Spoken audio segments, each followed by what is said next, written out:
It's Friday, January 18th, 2019, and I'm your host, Paula Hersey. On Barnstable Today, we get expert advice on ice fishing, get updates for spring and leisure program registration, gear up for some winter weather this weekend, and a reminder to send back the town census. First up, municipal and community news and notes. Do you have a mooring or slip in the town of Barnstable on the wait list? Time is running out to renew. Questions? Call 508-790-6273. It's cold enough to freeze ice and getting colder. What can you do on a frozen pond or lake? It's the dead of winter in Barnstable. What is a sportsman to do? Well, ice fishing, of course. With me today, Natural Resource Officer Chris Nappy. Chris, welcome to the show. Thank you, yeah. So ice fishing, huh? That's I think from my days of Western Mass that's really where ice fishing happens. But here on the Cape, it does too. Yeah, when we get these cold spells like we've been having lately, everybody's been outside. You know how cold it's been. We get some ice that forms on the ponds and lakes around here. And yeah, people will be out there ice fishing. Okay, first let's talk about licensing. You still need a license, right? Yeah, absolutely. So that's a good point. As of December 31st, everybody's fishing license is expired. So, it's a new year, so you need to get a new license. So just make sure you go on to Mass Fish Hunt or go to the store wherever you buy your license and get your license. You can print it up, save it on your phone, take a picture of it. That way when you see another officer or myself out there, you can just show us, and it makes the interaction really easy. Yeah. Okay, excellent. Yeah, make sure you get those licenses. It's mandatory out there. Yeah, it's super easy to do. You can just go online, buy it with your credit card, save it on your phone. You don't have to forget it. Everybody's got the phone with them, so you'll never forget it. Yep. That's a great idea. Yep. So let's talk a little bit about first ice safety, and then we'll talk about what they can expect out fishing. Yeah, absolutely. So, we have fluctuating temperatures all the time. It was really cold a couple days ago. It's going to warm up a little bit today. If ice starts to form out there, people will be eager to get out there and try and test it and see if it's thick enough for, activities like skating or fishing. So if first off, if the ice is 2 inches or less, just avoid it. Stay off of that ice. You need to have at least 4 inches in order to, feel comfortable for people, just foot traffic on it, so ice skating and walking around. But, continually test that ice as you're going out there. We have a lot of different types of water bodies out here, fresh and salt water. There's water moving. There's, a lot of the ponds are spring-fed too, so that can change the thickness. It could be, 4, 5, 6 inches thick in one spot, and then be, a lot less than that just a few feet away because of that moving water. So, you want to be just continually aware of where you are. Yep. Right. So let's talk a little bit of testing.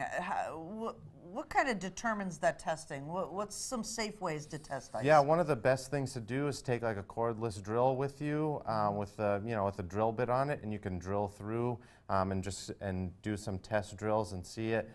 See how thick it is. That's the easiest way. If you have something thicker like an auger, or you can chip away at it with an axe if you want to do a little bit more work, if it seems like it's thick and it can support that impact. You can do those types of things, but usually just a cordless drill, just kind of pop it in there and it's quick and easy. Yeah. There you go. Yep. And we'll mention too is that you really shouldn't be doing this alone. Absolutely, yeah. Tell people about your plan. If you plan on going out on the ice, let them know where you're going, how long you plan on being out there, and yeah, stay with somebody. That way, if you fall in, they can help you, and vice versa. And there's a few things to take into account if somebody does fall in. So first off, call 911. So it's the preach. That's the preach part of it. So call 911. Let people know. Get the authorities there. Get some help, and then try and reach for the person. Stick a branch out, stick a ladder out there if you have a ladder, if you're close to a house, something that you can reach them from shore. If you can't reach them with one of those things, throw something to them. Throw a rope, throw another type of flotation device to them, and then go. If none of those things work, go try and run for help get somebody else there to assist you. Never run out on the ice and try and pull them out. Right. Right. Yep. That just extrapolates the problem even worse. Is Yeah, that, the ice is actually broken already, so try, no pushing your luck there. Yeah, you don't want to fall on yourself. Yep. Right. Yep. So let's talk about the fun part of ice fishing. What are people gonna get out there? Yeah, so the ponds out here, they're stocked with they're stocked with trout. There's plenty of bass out there, so have fun out there. Go out and try and get some of those trout because they'll be hungry. They're still eating this time of year, and they want to find some food. So yeah, it's a lot of fun ice fishing. If you've done it before, it's a totally different experience than regular fishing. We still probably need a little bit more cold weather to get enough ice out there, but we wanted to get word out there because I know people will start to venture out and see what they can get. Right. Yeah. In the coming week, I guess there's going to be a really heavy cold coming in, so it should firm up that ice really well. Absolutely. That cold weather, it's right on the horizon. It's coming, and hopefully, the water starts to thicken up nice, and that ice gets a good layer in there, and we can be out there and having fun. Yeah. Excellent. Fantastic. Thanks, Chris. Absolutely. Registration dates for Barnstable Recreation, spring, after-school programs, and summer leisure programs are set, and Assistant Director John Gleason has all the details. You know what's going to make you think about spring and summer? 20-degree weather days. Here with me today, John Gleason. We've got spring brochures and summer leisure program ready to go. Yeah, our spring brochure is currently in the works. All our staff has been working hard to plan for the spring and get all our dates, times, and locations and new programs out ready for the brochure, which should be out just before February school vacation. And we will be providing it through a hard copy to the schools, and we also put in an email to all the people in our system so they get an electronic version as well. And the electronic version, obviously, they can even just go to the website. If they don't have an account now's the time to get those accounts set up, right? Absolutely. You always want to pre-do that. If you don't have an online registration account, you can always call in if you don't know how to do it, but it's self-explanatory on the website of how to create your account. And once you finish all that information, we get pinged with an email to say, hey, we have a new account that wants to be set up, and then we forward on a username and password to make sure that they're all set to go. In today's world, there's nothing better than online registration. You can sit at the comfort of your home, you can be at work, whatever you're doing, you could do it from your cell phone, from a tablet, a computer, and you don't have to stand in the long lines like you once had to many years ago.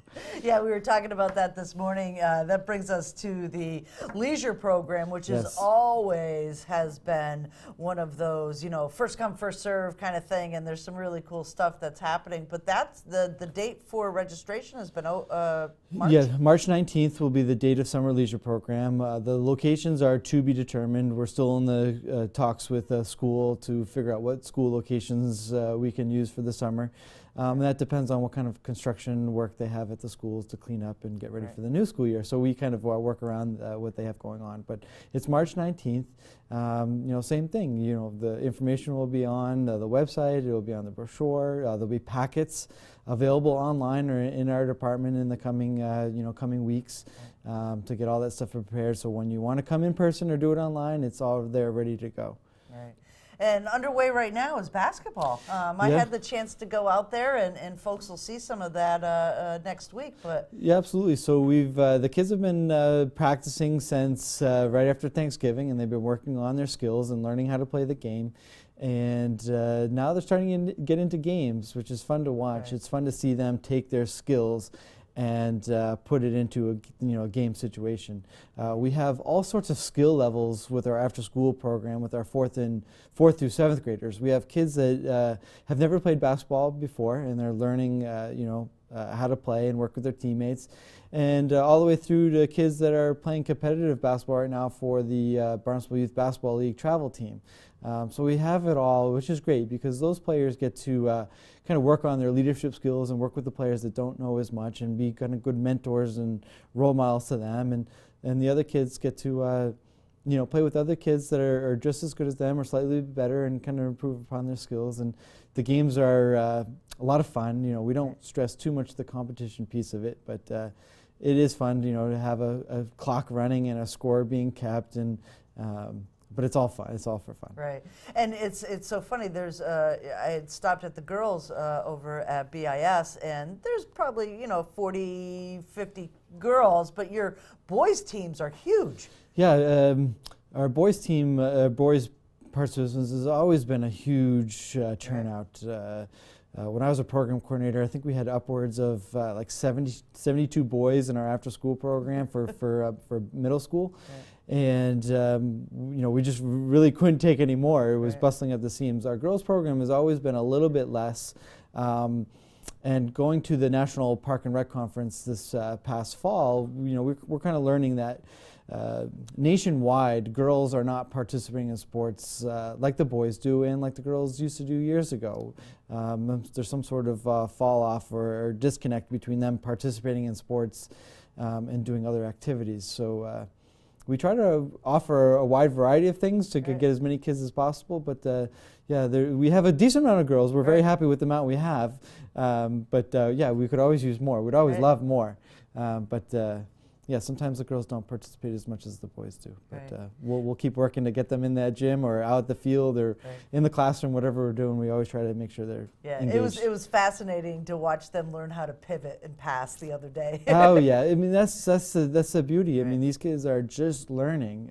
Even if they've been playing for a while, sometimes they don't understand all the concepts of the sports. And there's one thing to learn how to dribble and learn how to pass, learn how to shoot, but then there's little small intricacies of how to make a pass when you're being covered and how to pivot around to avoid that defender to make that good pass, and how to set a screen. Yeah, how to set a screen to get yourself get a teammate open or to get yourself open if you're dribbling.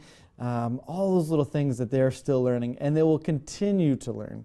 I personally coach my daughter's travel team, and she's in 6th grade, and I'm even teaching those girls these same sort of things because they're still learning how to do these things. And we get called for illegal screens all the time because we're not set, or we still travel and double dribble and all those things. Even though they play at a competitive level, they're still learning all these things. So we try to do the basics in recreation basketball. So if they do want to move on to the travel team or hopefully someday play for the high school team, that they're going to be ready. Excellent. And before we wrap up, what's happening at HYCC this weekend? We have Rock Night. Rock Night is something we used to do in the past, and it's so much fun. We brought it back this past year, where it's this Friday night for an hour and a half. It's $5 to skate and $5 if you need rentals. It's 7 to 8:30 at night. And it's kind of like almost like a school dance, but on the ice. You're skating around to music, you're hanging out with friends, there'll be some little contests, maybe some prizes to be handed out. It's just a fun way for them to interact in a positive environment, and you kind of don't really have the separation of the boys on one side, girls on another on a school dance. They skate around with each other, have a good time, and we got great music, and it's just going to be a blast. So I recommend that any 6th and 7th grade boy or girl come Friday night to skate with us. That's so much fun. Oh, it's fun all the time to see that they're out skating and interacting with each other, and like I said, it's just like a school dance, and it's a way for them to interact with each other outside of school, because sometimes they can't, if they're not on the same sports team or a Girl Scout troop, or they don't dance together, whatever they may do outside of school, sometimes they're not always connecting, as a big group. So it's a way for them to have something fun with their school outside of school, and and in a positive environment. So we're looking forward to it tonight. Excellent. Let's rock on. All right. Yes, absolutely. Snow, freezing rain, and bitter cold headed our way this weekend. Now is a good time to review the town's snow and ice brochure so you are prepared for winter weather. It's not too early to start thinking about winter storms. With me today, we're out here at the DPW yard. Rob Steen and Joe Marshall, it's almost time for you guys to head out for storms. It absolutely is. Yes. We got the crews built up, gear's getting ready, and we've been watching the weather now for 2 to 3 weeks. With that cold spell last week with Thanksgiving, we got kind of a little scared there, so we've been starting to type and form. So the town of Barnstable and DPW has created a brochure for folks to really have them understand how snow and ice gets cleared from our streets. Can you give us a little information on categories of storms? Sure. So that came because we did, if for those of you that remember, back in 2015 we had Juno. And that was a very large storm with a lot of impact on us. And we would have people calling DPW saying, well, we don't understand. You know, you always remove snow. What's the problem this time? Well, it's a different storm than the other storms. We realized that we failed in terms of communicating expectations, that different storms are going to have different outcomes based on how the department's configured. So what we did is we looked at that and we looked at what our abilities are. And those three categories, A, B, and C, are based on DPW's abilities. And we looked at where we can do what we can do and where we can't. And said, okay, we're going to break into three categories: Category A, Category B, Category C. And roughly, if you have to try to think about it from an inch perspective, Category A is up to about 18 inches of snow, less than an inch an hour, generally a storm that lasts less than 24 hours. Our traditional, typical storm, and we traditionally get like an 8 or 9 incher, right in the sweet spot of Category A. Category B is delineated from A in the fact that when we get to Category B, the small trucks, and you'll see some of them around here that do our secondary roads, and in town there's two sort of forms of roads that we'll talk about here, main roads and secondary roads. The small trucks that do our secondary roads start to get stuck pretty routinely in Category B. We experienced that in Juneau, where at one point in time, basically our entire small truck fleet was stuck. And we spent more time rescuing them than we did moving snow. We eventually had to stop doing that. And that's what significantly happens from A to B, is in Category B, we start pulling back out of the secondaries. We've pulled out of the parking lots at that point in time.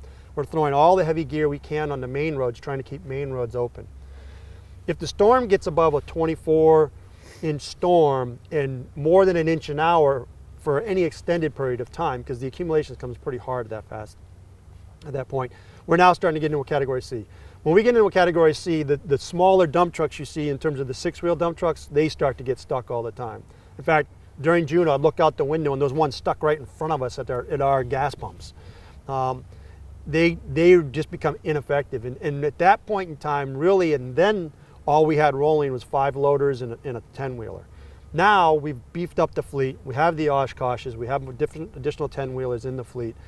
We should be better, but really what we're going to be focusing on is the hospital routes and life safety. What does the police department need from us? What does the fire department need from us? And the hospital routes particularly. Anything left in terms of capacity will go on to main roads and the principal main roads, but generally speaking, if we're in a Category C, people's expectations need to be, we are going to be snowed in. It will be a while before we get into roads. When we do, they'll be hard pack. It's going to feel very much like what we experienced in 2015, hopefully better, but kind of similar outcomes. Right.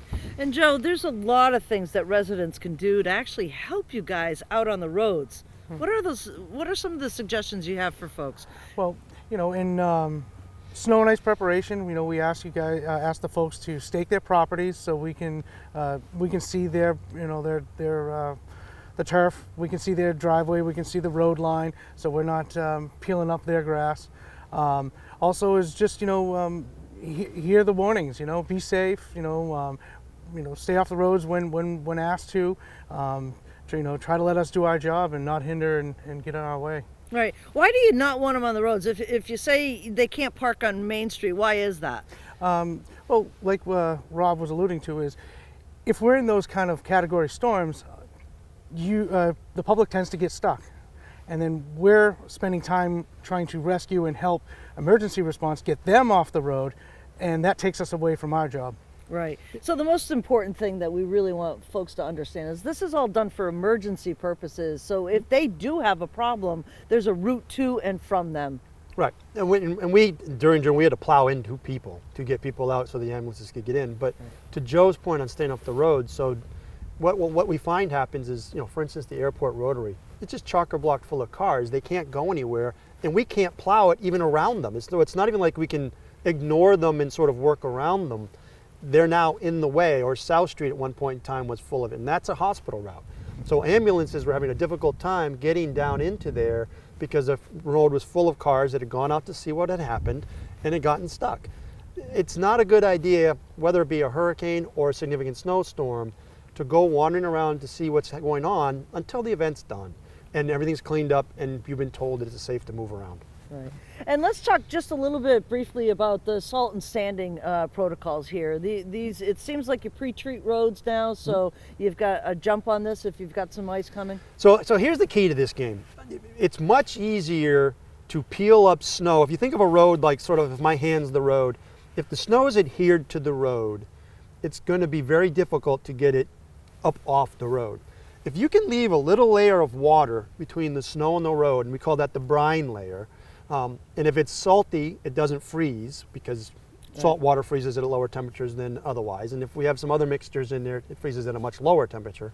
If you can leave that little layer of water, then the trucks, as they come to plow it up, can just peel all that up very easily, and it avoids hard pack. Once you've lost your brine layer, you're going to start packing it down, hard pack, and you start to try to melt it from the top, and that never works well. So the whole philosophy of the salting program is establish the brine layer, plow a few passes, reestablish the brine layer, but maintain that as long as we can throughout the storm so that we can get down to pavement best we can. So that's the philosophy of that. And then on black ice calls, that's just a traditional, it's icy out there, we need to get out there and get some material down to try to deal with it. Right. And you're all set now? You've got enough people out there to plow this year? Oh yes, yeah, our routes are full, you know, between town and subcontracted plow trucks. So no, we're ready to go. Our salt barn's full, and you know, and we got our machines, we got the equipment to take care of it. Really, just need a few flakes. That's it. Excellent. Or not. We're okay not. We're okay. That's okay. Yeah. It can stay 70 all winter. That'd be good. That would be great, wouldn't it?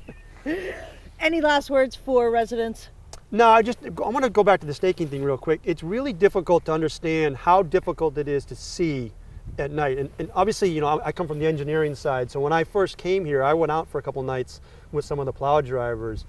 When it's 2 in the morning and it's dark and the wind's blowing snow everywhere, where the edge of the road is not intuitive, which you'd think, because during the middle of the day, it's like, well, it's right there. Why do you not see that?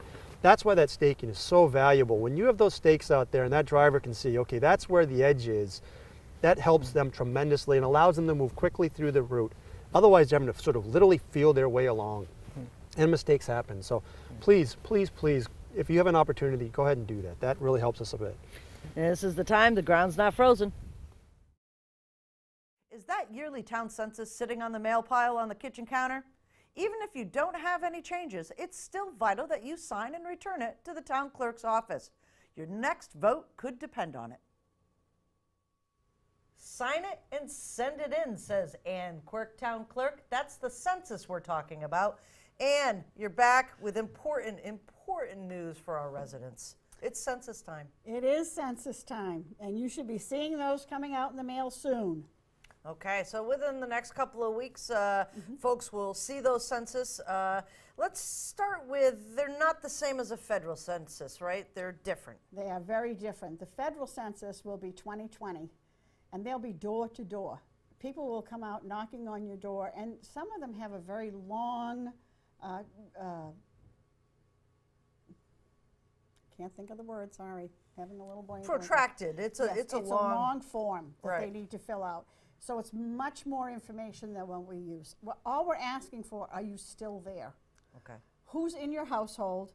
And just sign it on the bottom, please, and send it back to us. And send it back. So there's a couple of things going on with this census and the importance of it.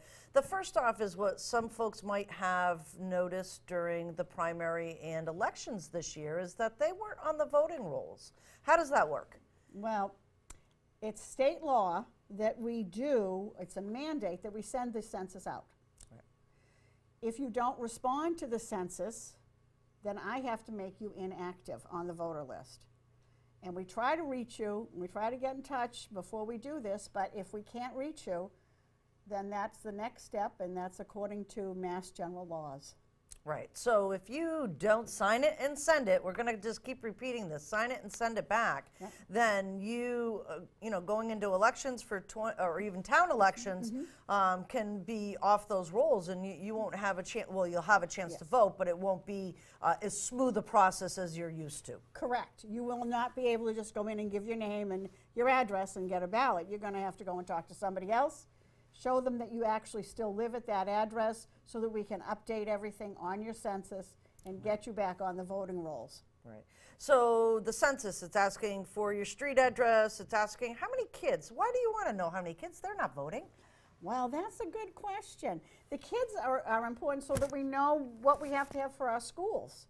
How many seats do we need in a first grade class or a kindergarten class? Or, gee, has this family moved in and now we have new students going into the middle school or the high school? It's all important information. It's also important for us to know this because it works with grants that the school tries to get too to help the students along in their career. Right. So it also, I would say, probably does that on the other side of the demographic as well for seniors. Now, those are probably your best folks. They still know how to use the post office and the mail, stamps and things like that, but important for them to be counted as well. Absolutely, because we still want to keep that information available to somebody like Maddie Noonan, who runs the senior center. Can she get more grants for her seniors because she has X amount? Right. And that's how that does work for us. If we don't have that information, I can't pass it along.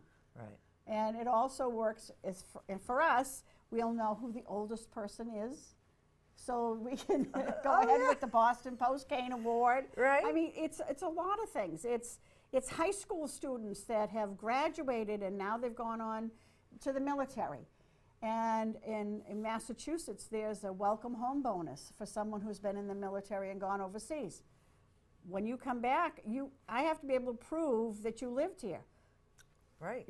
I have to find you somewhere. It's got to be on the census. Okay. And that also, talking about high school, because this is the time right now for scholarships. Oh, yeah. If you're not on that census, how does that affect? That affects them as well, because they have to prove in a lot of cases on those scholarship applications that they actually reside in the town of Barnstable.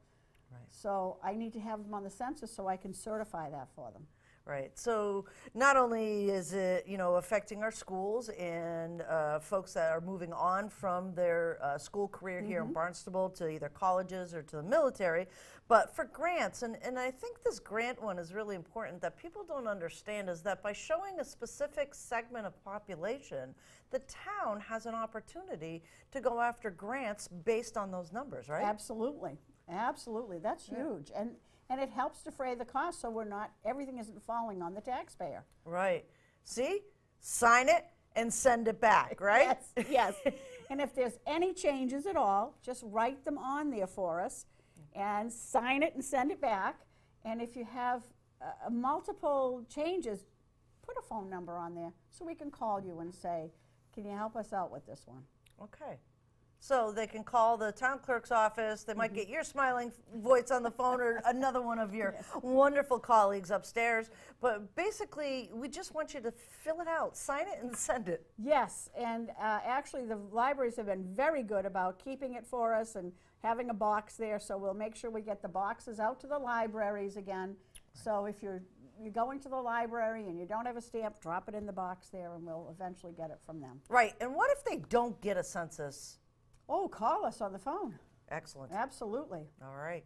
So they can get a hold of you and make sure that they get counted. Absolutely. Excellent. Thanks so much, Ann. Thank you. Comments, suggestions, accolades?